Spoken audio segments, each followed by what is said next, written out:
Le tour du monde en 80 jours, chapitres 1 et 2.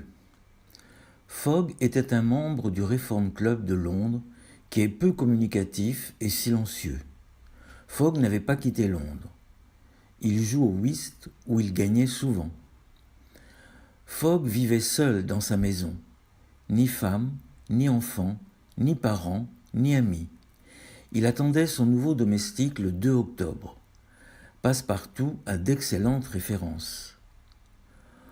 Fogg arriva au Reform Club où il prit son déjeuner à sa place habituelle. La banque ne retrouva jamais son argent. La discussion continua à la table de whist.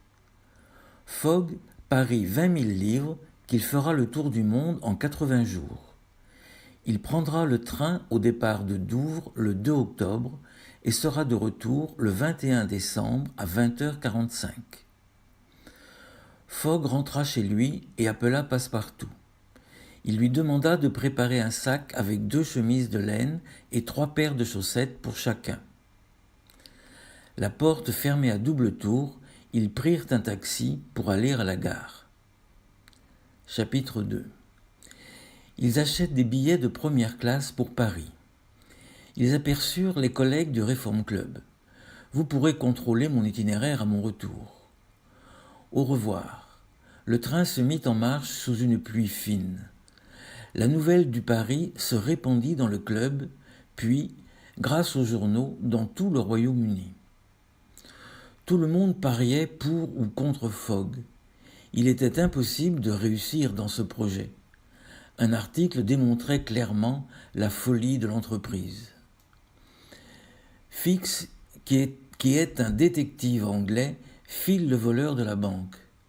Fogg ressemblait au signalement fourni par l'enquête. Il demande d'envoyer sans retard un mandat d'arrestation à Bombay. Fix et le consul attendaient le paquebot Mongolia à Suez. Ils identifiaient les visages honnêtes qu'il fallait suspecter. Mais si le passeport est régulier, il ne peut pas lui refuser son visa, d'autant plus que cette formalité était inutile. Le consul signa et data le passeport. Fix sortit et aborda Passepartout sur le quai du port. Passepartout doit acheter des chemises et des chaussettes. Le voyage a été si rapide. Fix décida d'envoyer un télégramme à Londres pour demander un mandat d'arrêt et de s'embarquer sur le Mongolia. À bord, on voyait rarement Fogg sur le pont. Quant à Passepartout, il n'avait pas le mal de mer et ce voyage ne lui déplaisait pas. Chapitre 3. Le 10 octobre, Passepartout rencontra Fix et leurs conversations reprirent. Le paquebot avançait et franchit le détroit. Le lendemain, ils firent escale 4 heures dans le port. Le 20 octobre, ils arrivèrent à Bombay 2 jours avant la date prévue. Passepartout est allé faire quelques courses. Fogg ne visitait rien et est allé dîner à la gare. Fix avait débarqué et couru chez le directeur de la police. Aucun mandat d'arrêt n'était arrivé et Fix resta fort déconcerté. Passepartout se promenait dans la ville au milieu des personnes. Il entra dans une pagode avec ses chaussures. 3 prêtres se précipitèrent sur lui pour les lui arracher. Il est arrivé à la gare sans chapeau. Le train disparut dans la nuit. Fogg raconta son projet à Francis.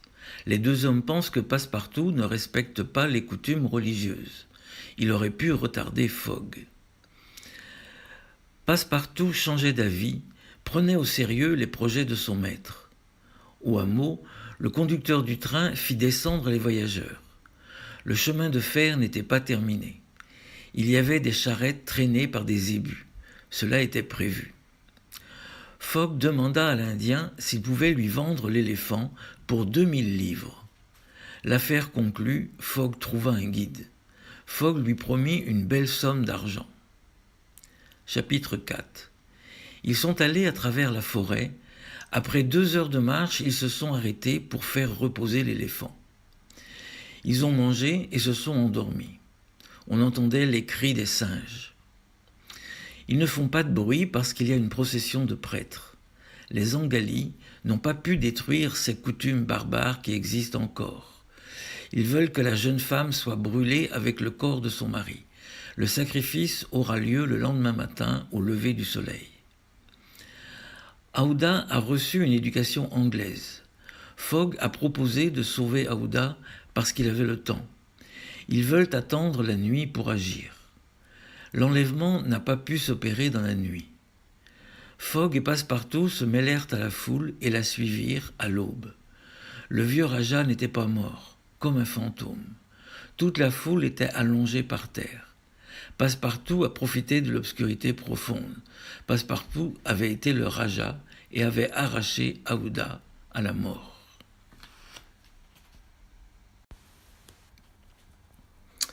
Chapitre 5.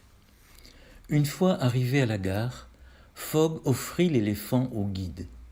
Aouda remercia les voyageurs, les larmes aux yeux. Elle accepta d'aller à Hong Kong où habitait un parent.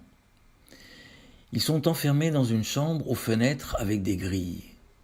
Ils allaient bientôt comparaître devant le juge. Le juge les condamna à des jours de prison et à une amende. Fogg préféra payer la caution et s'embarquer sur le paquebot. Fix décida dans un premier moment de voyager. Il devait faire parler Passepartout. Passepartout a découvert qu'un espion était sur leurs traces. Passepartout ne veut rien dire à son maître. Pendant quelques heures à Singapour, Aouda a parcouru la campagne et est rentré dans la ville. À cause du mauvais temps, on perdit du temps. Fogg n'était pas irrité. Fogg était complètement indifférent à ce qui se passait autour de lui. Fix décida d'agir avec Passepartout. Chapitre 6. Après, la mer se calma et le vent redevint favorable. Fogg arriva à Hong Kong avec 2 heures de retard encore. Il était impossible de prendre le départ pour Yokohama, mais il y avait un autre bateau. Aouda va continuer son voyage en compagnie de Fogg car son parent n'habitait plus la Chine depuis 2 ans. Passepartout se fait raser à la chinoise et il aperçut Fix qui marchait de long en large sur le quai. Le soir même, le Carnatic est parti plus tôt sans prévenir personne.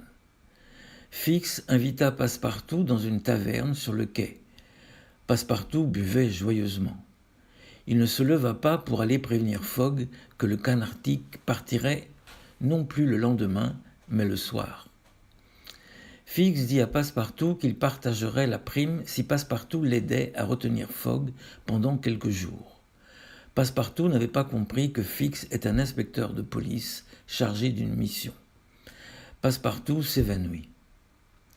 Le lendemain matin, Fogg est parti sans Passepartout. Fogg a trouvé un bateau conduit par John et les membres de son équipage.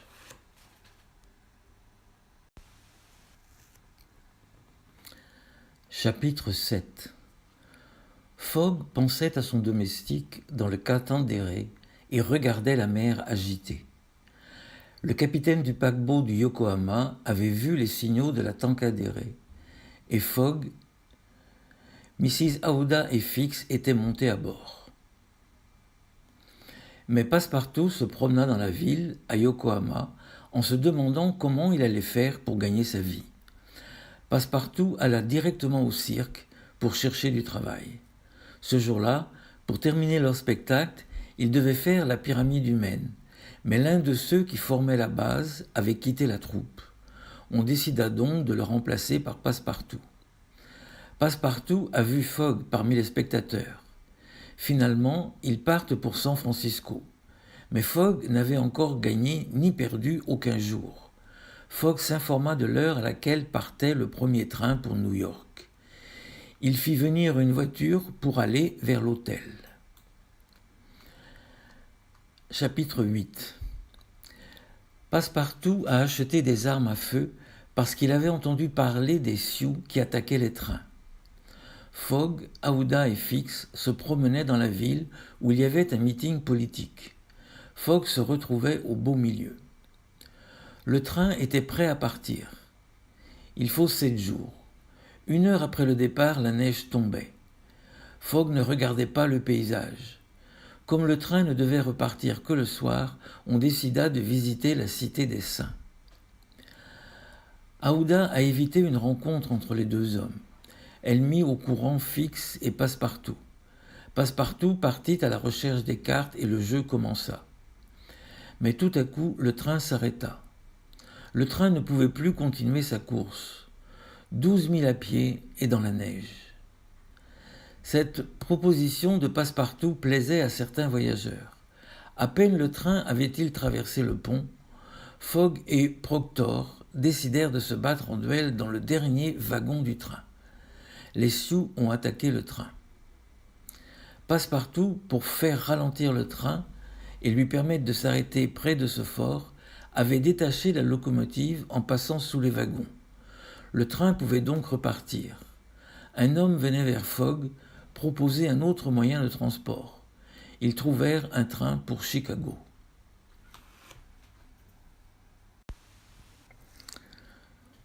Chapitre 9. Il ne restait que 9 jours à Fogg. Il essaya sans succès de convaincre le capitaine d'aller à Liverpool. Fogg l'a enfermé dans sa cabine. Fix n'y comprenait plus rien. Le mécanicien annonça à Fogg que le charbon ne suffirait pas pour arriver à Liverpool.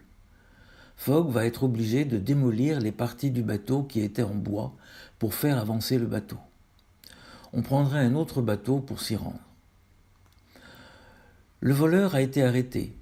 Fogg n'était pas en prison. Fogg paya pour un train spécial à la gare de Liverpool. Fogg pense qu'il est arrivé avec un retard de 5 minutes, mais il est arrivé 24 heures à l'avance. Il rentra chez lui. Il ne reste plus que 10 minutes à Fogg. Fogg sortit de chez lui en courant au Reform Club. Il apparut dans le grand salon à 20h45. Ses collègues l'attendaient. Il partagea les 1000 livres restantes entre Passepartout et Fix. Fogg célébra le mariage 24 heures plus tard et Passepartout fut le témoin de Mrs. Aouda. Jules Verne. Jules Verne est né le 8 février 1828 à Nantes et mort le 24 mars 1905 à Amiens. C'est un écrivain français dont l'œuvre est constituée par des romans d'aventure. Jules est dans une famille de 5 enfants. À l'âge de 6 ans, il entre dans une école, puis au collège et au lycée royal de Nantes. Il reçoit ses premiers succès scolaires. À l'âge de 20 ans, il part à Paris faire des études de droit. Il se passionne pour les découvertes scientifiques et la géographie. Il apprend tout des pays pour raconter des histoires avec des voyageurs. Pendant ce temps, il écrit un roman. Il se marie. À l'âge de 40 ans, il publie ses romans chez l'éditeur Hetzel dans la série Les Voyages extraordinaires. Il se lance dans un tour du monde en compagnie de son serviteur Passepartout. Il réalise ce voyage en 80 jours. Il a imaginé des machines pour aller sur la Lune aujourd'hui. C'est pourquoi il est souvent appelé le père de la science-fiction. Il est populaire dans le monde avec le plus de traductions en langue étrangère après Christie. L'année 2005 a été déclarée année Jules Verne.